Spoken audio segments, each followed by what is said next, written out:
Hello students, आज के इस वीडियो में कक्षा 11 के भौतिक विज्ञान में गति के समीकरण मैंने लिखा है। इसमें उसको समझना है। महान वैज्ञानिक सर आइजैक न्यूटन ने गति से संबंधित समीकरण दिए थे और गति के नियम भी दिए थे। अभी इस वीडियो में आपको बता रहा हूँ मैं गति के समीकरण। फिर गति के समीकरण कितने हैं वो मैं फिर नीचे लिखा है मैंने। ये 3 समीकरण होते हैं गति के। फिर आएगा गति के नियम। तो सबसे पहले गति के समीकरण को हमें समझना है। तो मैंने लिखा है, जब कोई वस्तु एक सरल रेखा के अनुदिश एक समान त्वरण से गतिशील हो, ऐसी वस्तु के वेग, त्वरण, विस्थापन आदि राशियों के पारस्परिक संबंधों को सरल गणितीय समीकरणों के रूप में व्यक्त किया जाता है। ऐसे समीकरण एक समान त्वरण से गतिमान वस्तु के गति समीकरण कहलाते हैं। गति के समीकरण कहलाते हैं, ठीक है ना। तो जब कोई वस्तु एक सरल रेखा के अनुदिश एक समान त्वरण से गतिशील हो, ऐसे वस्तु के वेग, त्वरण, विस्थापन, वेग, त्वरण और विस्थापन आदि राशियों के पारस्परिक संबंधों को सरल गणितीय समीकरणों के रूप में व्यक्त किया जाता है। ऐसे समीकरण एक समान त्वरण से गतिमान वस्तु के गति समीकरण कहलाते हैं या गति के समीकरण कहलाते हैं। फिर लिखा है मैंने, गति के 3 समीकरण निम्न है। नंबर 1, v बराबर u plus a t. S दूसरा समीकरण s बराबर u T plus 1/2 half a t square.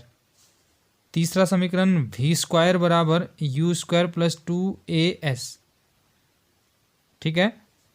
तो ये 3 समीकरण मैंने लिखे हैं और इन 3 समीकरणों में जो जो यहाँ पे दिए गए हैं, चाहे v हो, u क्या है, a क्या है, t क्या है, मैंने नीचे लिखा है। फिर देखिए, उपरोक्त समीकरण में u वस्तु की, ध्यान से देखना, उपरोक्त समीकरण में u क्या है, वस्तु का t बराबर 0 पर प्रारंभिक वेग या आरंभिक वेग भी कहते हैं। u क्या है, वस्तु का t बराबर 0 पर, जब समय 0 है तो वस्तु का प्रारंभिक वेग कितना है, u है, ऐसे समझना है। v क्या है, वस्तु का अंतिम वेग अथवा वस्तु का t समय के पश्चात, ठीक है ना, वस्तु का t समय के पश्चात वेग है। मतलब अंतिम वेग क्या है, v क्या है, वस्तु का अंतिम वेग भी कहते हैं इसको, और u को प्रारंभिक वेग कहते हैं। अथवा वस्तु का t समय पश्चात, t बराबर 0, समय 0 पर तो वेग क्या है, u है, और t समय बाद क्या है, वस्तु का वेग क्या है, v है। s वस्तु का t समय पर चली गई दूरी है, ठीक है। जो s है, जो यहाँ पे ये s है, ये है, और इधर है ये s, वस्तु का क्या है, t समय में चली गई दूरी है। तथा a क्या है, वस्तु का त्वरण है। a क्या है हमारे पास, वस्तु का त्वरण है।